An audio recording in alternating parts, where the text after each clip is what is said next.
Bonjour, bonsoir et bon dé. Nous interrompons votre programme pour vous parler de notre maître à tous, le JDR.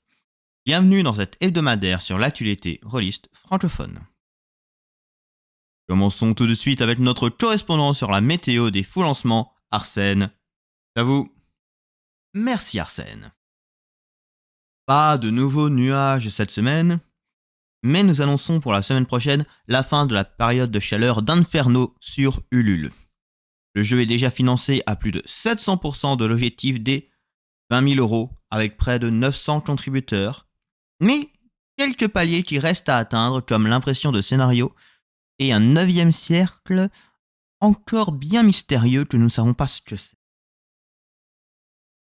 Parmi ceux atteints, je remarque surtout le palier 666% pour la traduction d'un autre jeu de Acheron Games, l'Apocalypse selon Saint Jean, avec un PDF de découverte offert aux souscripteurs. J'ai l'impression qu'on reste dans un thème.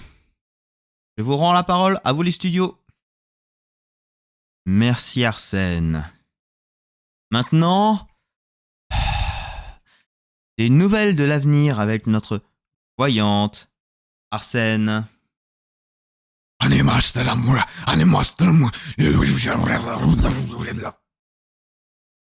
Merci Arsène. Nous allons reprendre du côté du jeu indépendant. Pour le Zing Quest qui arrive, Joe Martin va lancer son propre Kickstarter pour la trilogie de la vie. 3 jeux en une page.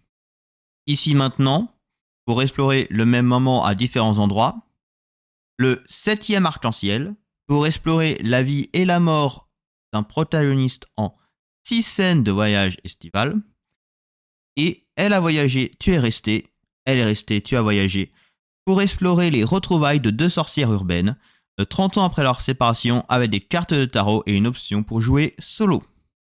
Lancement de tout ça le 14 février, avec le magnifique Nicolas Folio à la mise en page.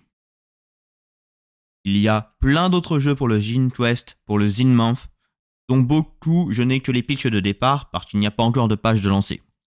On va attendre un peu avant de regarder tout ça dans les détails pour vous les recommander. En attendant, un lien dans la description avec tous les projets.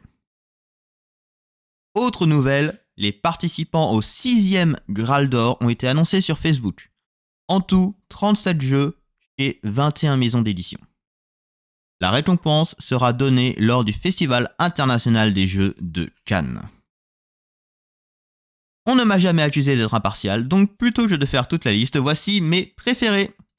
Chronique d'un vampire millénaire chez la Loutre Rolliste, City of Mist chez Barbu Inc., Colossal chez Arcane Asylum, Argyropé de Frédéric Marin, Cité abîmée de Chaume Martin. Si cette vidéo vous a plu, n'hésitez pas à mettre un pouce bleu et à vous abonner pour ne pas louper les futures vidéos. Retrouvez-moi sur les réseaux sociaux, toujours Arsène Inc., la galerie rôliste. Je vous donne rendez-vous la semaine prochaine pour de nouvelles actualités. Que les dés vous créent de bons dramas.